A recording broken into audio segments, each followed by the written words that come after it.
If you need to build a clean, professional org chart fast, PowerPoint makes it surprisingly easy. In this video, I'll show you exactly how to create an organization chart in PowerPoint step by step, how to add names and job roles, how to add more boxes for extra team members, and how to customize the design so your chart looks polished and presentation ready. If this tutorial helps, please hit like and subscribe for more simple PowerPoint tutorials. Let's jump in.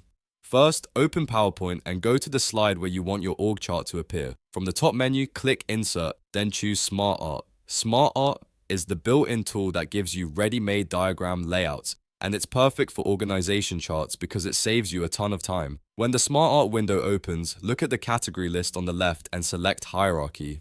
This section contains the layouts designed for reporting structures, team charts, and management chains. Once you click Hierarchy, you'll see several options on the right. Find Organization Chart and select it. This is the standard layout most people use for company structures, departments, and team reporting lines. After selecting Organization Chart, click OK to insert it into your slide. PowerPoint will place the chart on the page and open the text pane where you can start typing the details for each position. Now it's time to fill in the chart. Click inside the boxes and type the names and roles you want to display. A good example would be a manager name on top, followed by department leads underneath and then team members below them. You can also format the text as needed so each box clearly shows who the person is and what they do. Keeping the wording short and clear will make the chart easier to read, especially in presentations. If you need to add more people to the chart, PowerPoint gives you a simple way to do that.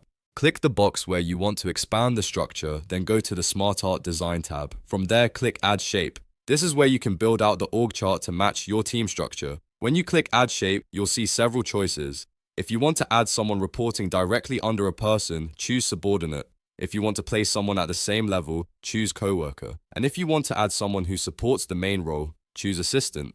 These options let you build a chart that matches your actual reporting hierarchy instead of forcing everything into one layout. Continue adding shapes as needed until your organization chart includes all the people or departments you want to show. You can keep expanding the structure in a very flexible way, which makes this tool great for small teams, large companies, class projects, or business presentations. Once your chart has all the right names and positions, it's time to customize the look. Still in the SmartArt Design tab, you can change the colors to make the chart match your brand or presentation theme. You can also browse different styles to give it a more modern, clean, or professional appearance. If you want a different arrangement, you can also adjust the layout so the chart displays in the clearest possible way. A few quick tips. Keep your titles consistent, avoid overcrowding the chart with too much text, and use colors that make the hierarchy easy to follow. If you're presenting to an audience, a simple and readable org chart is usually better than one that's overly decorated. The goal is clarity first. And that's it. You now know how to create an organization chart in PowerPoint, how to add names and roles, how to insert additional boxes for subordinates, co-workers, or assistants, and how to customize the colors, styles, and layout. If this video helped you, please hit like and subscribe for more practical PowerPoint tutorials. Thanks for watching, and I'll see you in the next one.